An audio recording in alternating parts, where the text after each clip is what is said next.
Hello, I've decided to do another cooking video and I'm going to make some choc chip cookies. I really wanted to make them last night.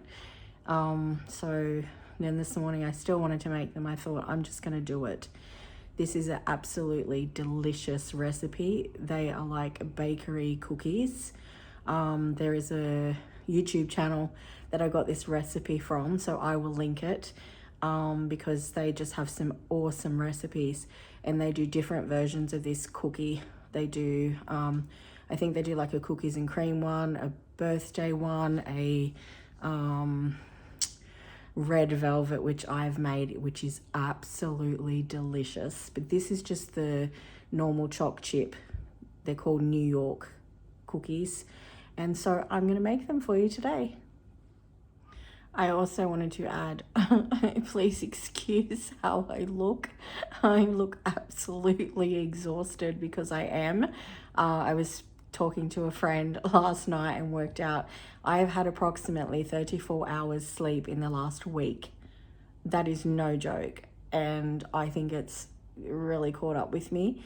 So today I am making the cookies. I am going to play my Switch, Disney Dreamlight Valley today, and I'm also going to do a little bit of a self-care day. So I did my feet yesterday with the foot file thing and put the good cream on that I use, but today I'm going to actually have a bath because I brought some beautiful, it's the Radox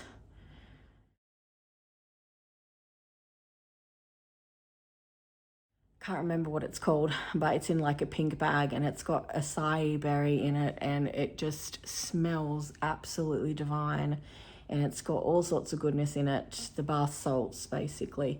So I'm going to have a bath and I'm also going to do my natural skincare routine on my face, and yeah, probably wash my hair later as well because that needs to be washed. We have bicarb soda, we have salt, we have unsalted butter, we have eggs, we have baking powder, plain flour, self-raising flour, light brown sugar, caster sugar, choc chips, milk chocolate ones, and walnut pieces, which I need to get the skin off those walnut pieces. And that is the ingredients for the cookies. Okay, now I have all my ingredients measured out. The butter is cubed and cold. It has to be cold. And then everything else is measured out. So both flours are together in that bowl and both sugars are together in that bowl. And now I am going to make the cookies. So what you need to do firstly is tip your butter. Of course it's stuck a little bit, wrong one. In the bowl first, just the butter. And what you're going to do is use your mixer to just mix it up a little bit, not to beat it or anything, just to kind of break it up, I guess, is what I'm looking for. So,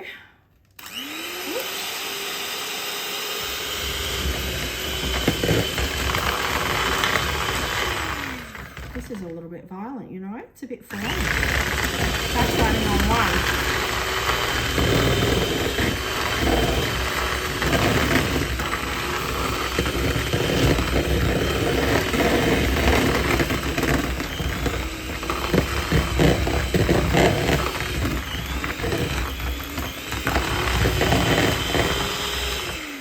Okay, that's all we're gonna do. That speed on one is just quite aggressive.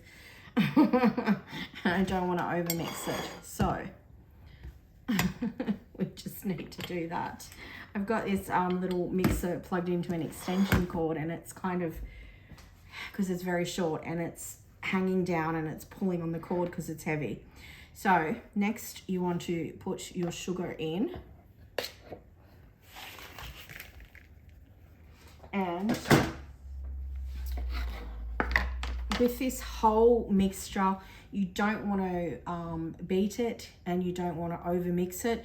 You just want it mixed so everything's combined. That's it, because the mixing or beating of it is going to affect how the cookies turn out. You want them to be you know, have a slight crisp on the outside, but still be soft, and the choc chips to be ooey gooey in the middle, basically. So once again, we're just, you know, combining this.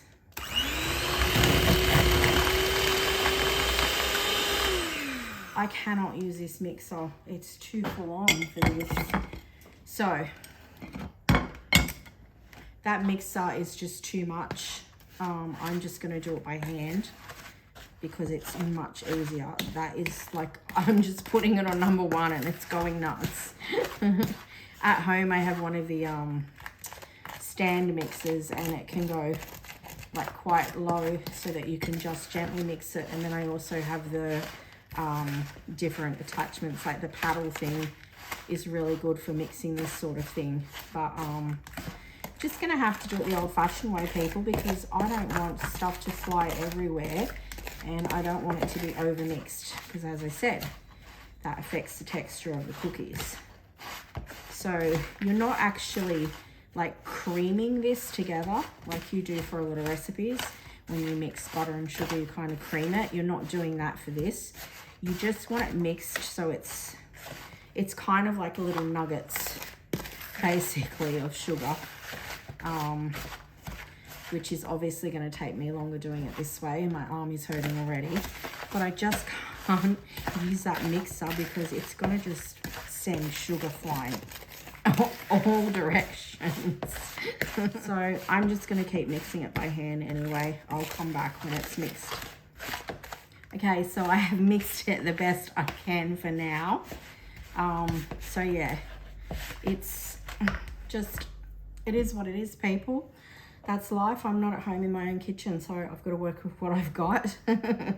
And basically, as long as it's mixed together, like it's well combined but not over mixed or beaten, that's what you need. So it's all good.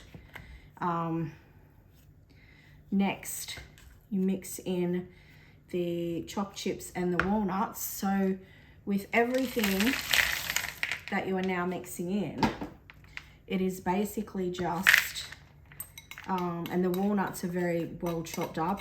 I couldn't get all the skin off. So I got off whatever I could. I guess if you don't have the ability to get the skin off, or you've got any nut issues, just don't put them in. But you know, it does add to the flavor and the texture of the cookies. So if you can use them, it's better. So yeah, everything now is just, it's just a matter of combining it, as I've said. Not over mixing or anything, just trying to get it all mixed through so that it's, you know, mixed through evenly is basically what you're trying to do. And as you add in each thing, you know, you're going to get more of a cookie dough texture to it. So for this particular recipe, they found that if they add the eggs in at the end, it just makes the texture of the cookies better, I think, because you're not, as I've said, like over mixing it. And you also need to whisk the egg first before you put it in. That way, once again, you're not over beating it or over mixing it, etc. So now we're going to put in the dry ingredients. So I have both flours in this bowl here, and then in this, hopefully you can see that. I can't tell where the camera is. I'm new at this, people. So this is just the salt, the baking powder, and the baking soda. So I'm just going to chuck that in with the rest of the flour. And what I would recommend is to tip some of it in, maybe half, and mix that in first, just to make it a little bit easier. Because if you don't have like a stand mixer and you're doing it by hand, it's, you know, a bit, especially when you have fibromyalgia and psoriatic arthritis and sore joints and muscles and all that jazz. So yeah, it just makes it a little bit easier to get it mixed through better. And then once you feel like you can add some more, once that is kind of like all like you can't see as much of the flour, like the dryness anymore. The powderiness, I should say. So yeah, I might have to come back because this is going to be a bit of mixing for me and my arms are quite sore, so I'm going to have to probably keep stopping. So I will be back. Okay, so that is the best I can mix it for now. I've tried my best. My arms are really hurting, and I'm also getting my pelvic pain that I get, which is quite excruciating when I get it. Sometimes it just happens when I'm standing for a while. So yeah, I just need to try and get this mixed. So you can see it's kind of like a crumbly mixture, which is how it needs to be at this step. So yeah, that there is still a couple of lumps of butter through it, but that'll be fine once I put the egg in and mix it. So now we're going to tip the egg in, and that is just going to help it to form a dough, and that is the last ingredient. So now we're just going to gently mix all that together and then form the cookie balls out of the dough. So basically with this, what you need to do is it makes about 12. It looks like a huge mix and you're like, huh, 12? But these are the big style cookies. So it's, you weigh them, and each cookie should be about 125 grams. And you should, as I said, get 12 out of this. You need to kind of just push them together into a ball, not full on mix them and roll them, because that's going to affect the texture and everything. As I said, you don't want to over mix. So I will show you what I mean shortly. And basically I'm going to have to stop, I think, and give this a bit of a mix with my hands, because this is not combining the best with this spoon at all. So yeah, it's not the easiest when I'm in pain as well, but if I put some gloves on and just get in there and really mix it well, I know that I'm going to get it better. So I'm going to just do that so I combine it all properly, and then I'll talk to you about how the cookies form, etc. Okay, so I have mixed it the best that I can. Looks pretty friggin' good, and I'm telling you guys, this smells friggin' amazing. Not even cooked, it smells fabulous. So yeah, this is how it should look, like a cookie dough basically. And you want to make sure there's no dry bits through it. You have to make sure everything is completely mixed, but as I said, mixed by hand is best, I think, because you can really give it a good mix but not overdo it. So you want to weigh each cookie dough ball. Oops, I better turn that on first. And as I said, it needs to weigh 125 grams per one. So that's 126 grams. That was pretty good. So that is the size of it basically. And what you want to do is just push it into a ball. That's it. That's it, done. That's all you have to do. Put it in a container. So easy, honestly. I'm not going to get it again a second time, I know that. So you want to try to get them as close as you can to the weight so that you get the 12 out of it. And then, as I said, drop that little bit. Just push them into a ball. That's it. It doesn't even have to be as much as I just did. Like, you can literally just push it together. So I will finish measuring these out and I'll be back. Okay, so this is the cookie dough balls. They are big, as you can see. They make those big round bakery style cookies. So that's why they look so big. If you chose to make them smaller, that's possible, I guess. I just don't know how long you would cook them for, because this recipe is based on this size, and I'm not sure how that would affect the whole overall perfection of this cookie. I would recommend doing them like this. And you know, you can always go halves with someone if you don't want a full one. So basically you cook them at 180 degrees. And while it's a good idea if you can, while the oven is preheating, to have your tray in there with your baking paper on it, and so that that is heating up, so that when you put the cookies on there, they get the best bottom of the cookie, like cooked to perfection. And you bake them for 17 minutes. You have to make sure that they're well spread out. There's plenty of room between them because they will spread, as I said. So maybe, you know, depending on the size of your tray, just do 4 to 6 at a time, so that you know that they're not going to touch and they're going to cook perfectly. And you need to freeze this. Now that I've rolled them into the balls, I need to freeze this for at least 90 minutes. If not, you know, you can just put it in the freezer overnight or whatever and bake some the next day. And then you can keep them in the freezer and just cook them whenever you want 1 or 2 cookies, which is fabulous. I can't remember how long they keep for in the freezer, but I will find out and I'll put it in the description anyway. So when they have been in the freezer for 90 minutes, I will be back and I will show you basically how much room you kind of need between them on the tray, and then I will show you the finished product, of course. So I will be back soon. Okay, so I'm back.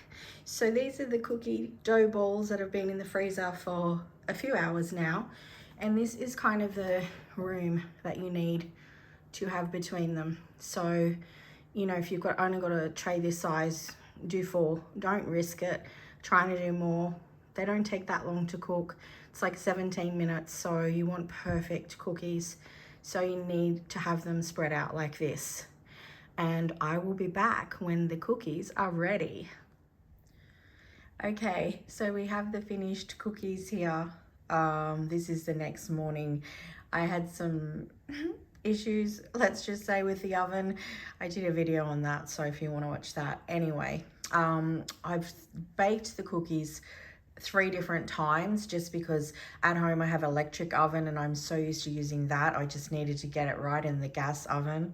So basically this is the first one that I made, and you can see it has not spread out, and that was because the oven was being turned on and off, as I've said in the video. Like I said, you can watch that. This is the second one I cooked, so it has, you know, cooked a lot better. But in saying that, these are big cookie dough balls that are frozen. So at about halfway through the cooking time, I gently pushed it down because it didn't seem to be spreading out. It was still in a big ball. So I just felt like that needed to be done. And it was still just a matter of getting it right, I guess. But this one I've done this morning. So this is freshly baked. I did the same thing. I gently pushed it down, and this one is absolute perfection. Honestly, they are so friggin' good.